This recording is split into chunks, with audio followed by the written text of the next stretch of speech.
Hi guys, so what I'm going to do today is test the pH of this soil. This area that we're working with here used to be a chicken coop. When I first moved here a few months ago, it was rock hard. What I did was I planted a green manure crop, waited for it to nearly set seed, and then slashed it back. In the meantime, a hell of a lot of weeds have sort of grown through that have been here before my time, and I want to deal with this organically. So I think I have improved the pH of the soil, which was very acidic at the time, but just for my benefit, I want to see where it's at and show you how to use a pH kit. Once that's done, I'm going to cover this whole area in cardboard, which will break down over time, and then slowly build it up with organic matter that will allow me to sort of start from scratch without having to dig into the soil and ruin the soil biota. So can you see that I'm sort of squelching along here? That's because this is clay soil. Clay soil expands when it is wet. The particles are like a sponge and hold all of that water, meaning that the plants are waterlogged. 90% of plants will not like these conditions, especially what I'm going to plant. And when it dries out, then it gets a lot of cracks and it dries out and it's not good. Okay, so to test the pH, we're going to be using this kit here, which I've bought from Bunnings. You can buy it from any major garden retailer. It's cheap, gives you a good idea, and eventually I'll be getting a proper soil analysis done.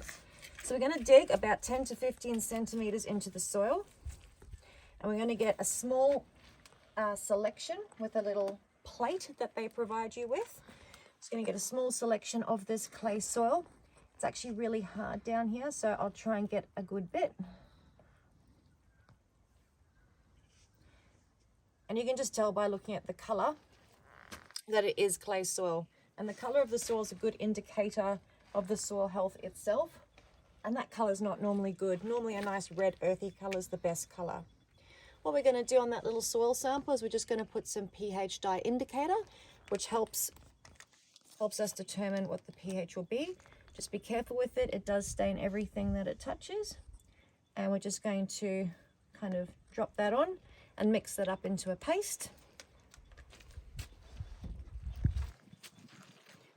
Just mix it up into a paste. It's like really hard soil, so it's a bit hard to do this neatly, but that's giving you the gist. Okay. Mush it up as best as you can. And then all you got to do is chuck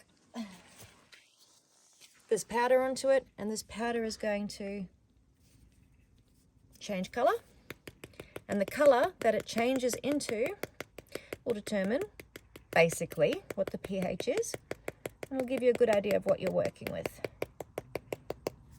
Okay, once that's done, just wait a little bit and you'll see it start changing color. Here's what we're going to be matching it up to.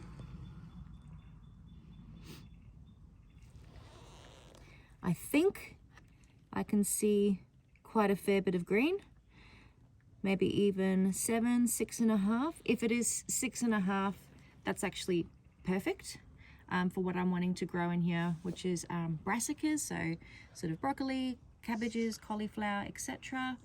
But because it is clay soil, I am still going to be building up on it with the cardboard, as I said.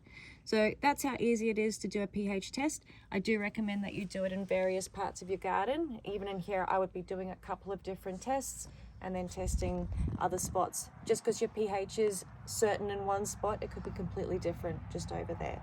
So yeah, that's how you use a pH test kit.